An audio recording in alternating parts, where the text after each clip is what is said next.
बद्रीनाथ भारतीय राज्य के उत्तराखंड के चमोली जनपद में अलकनंदा नदी के तट पर स्थित एक हिंदू मंदिर है। यह हिंदू देवता विष्णु को समर्पित मंदिर है और यह स्थान इस धर्म में वर्णित सर्वाधिक पवित्र स्थानों चारों धामों में से एक यह प्राचीन मंदिर है। बद्रीनाथ हिंदुओं एवं जैनों का प्रसिद्ध तीर्थ स्थल है। यह धाम जैन धर्म के प्रथम तीर्थकर भगवान आदिनाथ को भी समर्पित है। वैसे इसका नाम शास्त्रों में बद्रीनाथ है। कहते हैं कि सतयुग में बद्रीनाथ धाम की स्थापना भगवान नारायण ने की थी। भगवान केदारेश्वर ज्योतिर्लिंग के दर्शन के बाद बद्री क्षेत्र में भगवान नर नारायण का दर्शन करने से मनुष्य के सारे पाप नष्ट हो जाते हैं और उसे जीवन मुक्ति भी प्राप्ति हो जाती है। बद्रीनाथ धाम के विषय में एक रोचक कथा प्रचलित है। पहले यह शिव की भूमि थी और बाद में यह श्री हरि विष्णु का निवास स्थान बन गया। आइए इस कहानी को जानते हैं। एक दिन नारद मुनि भगवान विष्णु के पास गए और बोले, आप मानवता के लिए एक खराब मिसाल है।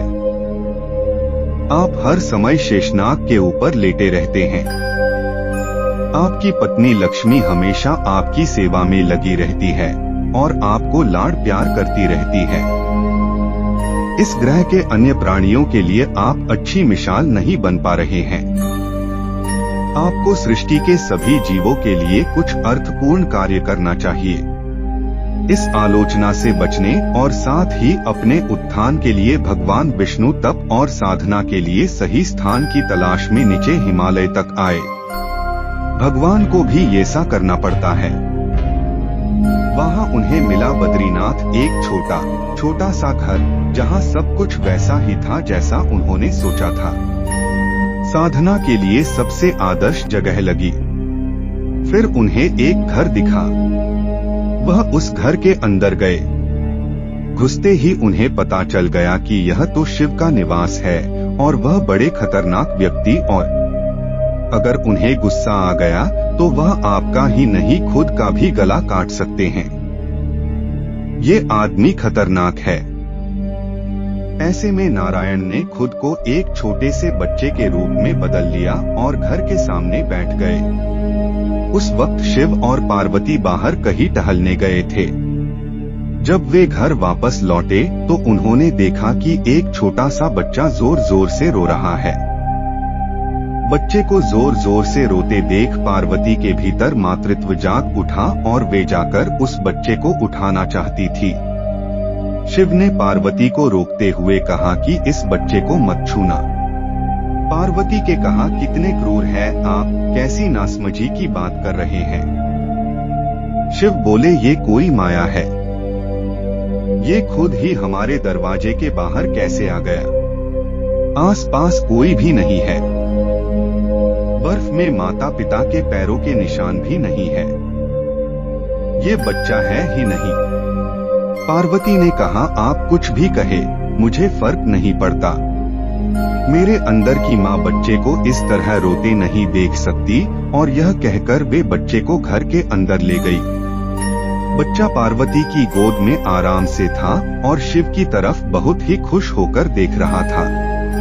शिव इसका नतीजा जानते थे, लेकिन करे तो क्या करे। इसलिए उन्होंने कहा, ठीक है, चलो देखते हैं क्या होता है। पार्वती ने बच्चे कब खिला पिलाकर चुप किया और वही घर पर छोड़कर खुद शिव के साथ पास के गर्म पानी के कुंड में स्नान के लिए चली गई। लौटकर आए तो देखा कि घर अंदर से बंद था। पार्वती हैरान थी, आखिर दरवाजा किसने बंद किया। शिव बोले, मैंने कहा था न, इस बच्चे को मत उठाना। तुम बच्चे को घर के अंदर लाई और अब उसने अंदर से दरवाजा बंद कर लिया। पार्वती ने कहा, अब हम क्या करें। शिव के पास दो ही विकल्प थे, एक जो भी उनके सामने है उसे जलाकर भस्म कर दे और दूसरा वे वहां से चले जाएं और कोई रास्ता ढूंढ ले। उन्होंने कहा, चलो कहीं और चलते हैं, क्योंकि यह तुम्हारा प्यारा बच्चा है, इसलिए मैं इसे छू भी नहीं सकता। इस तरह शिव अपना ही घर गवा बैठे और शिव पार्वती एक तरह से अवैध प्रवासी बन गए। वे रहने के लिए भटकते हुए सही जगह ढूंढने लगे और आखिरकार केदारनाथ में जाकर बस गए।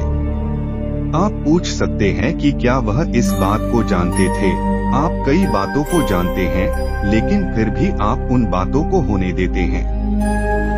प्रत्येक वर्ष वसंत पंचमी के दिन राजपुरोहितों द्वारा मंदिर के कपाट खोलने का मुहूर्त निकाला जाता है।